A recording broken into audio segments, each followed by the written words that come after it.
नमस्कार, मैं हूँ वजाहत। नेशन बुलेटिन में आपका स्वागत है। आज हम बात करेंगे कैप्टन ज्योति बमणके मैम से, जो कि शासकीय कन्या महाविद्यालय में एनसीसी ऑफिसर है। मैम 40 बच्चों की बैच लेकर इंदौर एटीसी कैंप में गए थे। आइए हम बात करते हैं मैम से। मैं कैप्टन ज्योति बमणके, शासकीय कन्या महाविद्यालय धार। हम दिनांक 23 से 10 दिवसीय कैंप में गए थे और मेरे यहाँ से 40 बच्चे गए थे। और कैंप के दौरान हम बच्चों को कई प्रकार की एक्टिविटीज़ कराते हैं, जैसे कि ड्रिल, फायरिंग, मैप रीडिंग।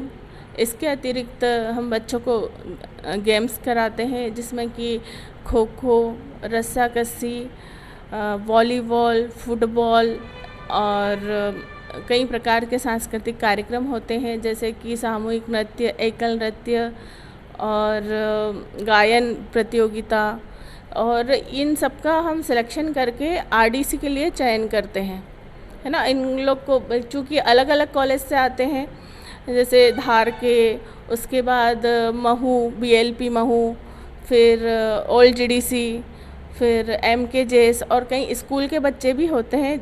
और ये कैंप चूँकि 1 MP गर्ल्स बटालियन ने लगाया था, तो 1 MP गर्ल्स बटालियन के अंतर्गत जितने भी स्कूल एवं कॉलेज होते हैं, उन कॉलेज के बच्चे आते हैं। लगभग हमारे यहाँ 500 बच्चे थे और उनको हमने तात्कालिक भाषण और वाद विवाद प्रतियोगिता, उनका स्टेज फोबिया जो होता है ख़त्म करने के लिए इस तरह की छोटे छोटे प्रतियोगिताएं रखी गई, प्रश्न मंच, जिससे कि उनका स्टेज फोबिया ख़त्म हो। सुबह की शुरुआत वहाँ पर योगा और पीटी से होती है। उसके बाद बच्चे नाश्ता करते हैं। उसके बाद इन लोग की ड्रिल होती है और फिर जो भी इन लोग की क्लास होती है वो होती है। क्योंकि इनको बच्चों को सबसे ज़्यादा क्रेज़ होता है कि वो राइफ़ल को हाथ लगाए, उसको खोलना बंद करना सीखे और फायरिंग करे। वो उनका लाइफ टाइम का अचीवमेंट होता है, तो वो भी हम लोग सिखाते हैं। और ये चूँकि बेसिक कैंप है, इस कैंप के दौरान हम ऐसे कैडेट्स निकालते हैं जो कि आरडीसी दिल्ली तक जा सके और थल सेना कैंप में जा सके। और हम इसमें से बेस्ट कैडेट निकालते हैं जो कि आगे जो स्टेप बाय स्टेप जो कैंप है वहाँ तक पहुँच सके, नेशनल कैंप तक पहुँच सके।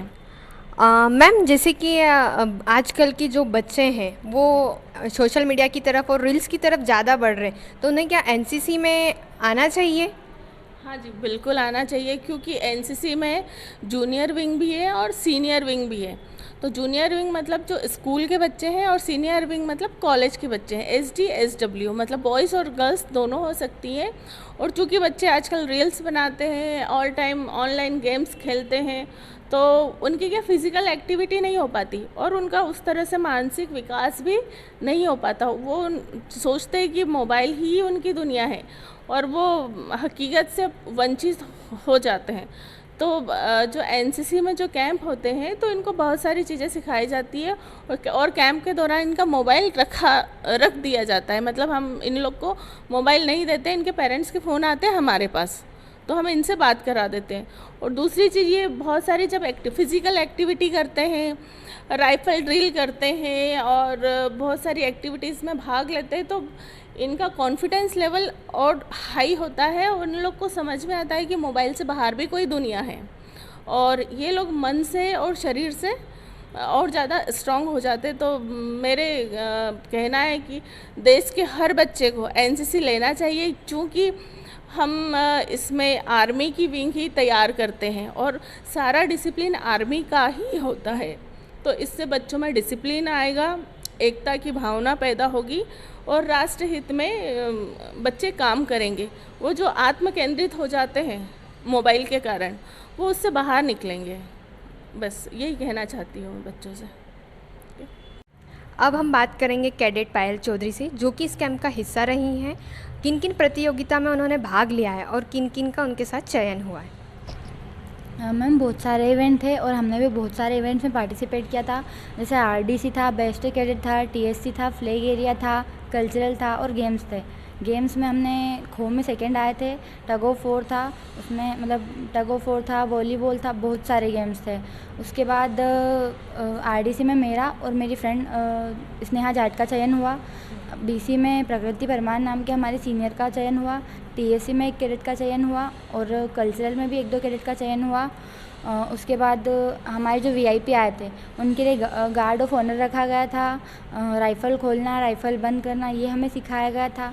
और हमारे जो कमांडिंग ऑफिसर थे राजेश मिश्रा सर, वो उन्होंने हमें बहुत मोटिवेट किया। उन्होंने हमसे चर्चा करी, हमें बताया, मोटिवेट किया कि तुम कैसे आगे बढ़ सकते हो, कैसे क्या कर सकते हो। तुम आरडीसी वाले बच्चों के लिए, मतलब आप दूर के हो तो आपके लिए हम पीआई स्टाफ भेजेंगे, आप आपकी प्रैक्टिस जारी रखना।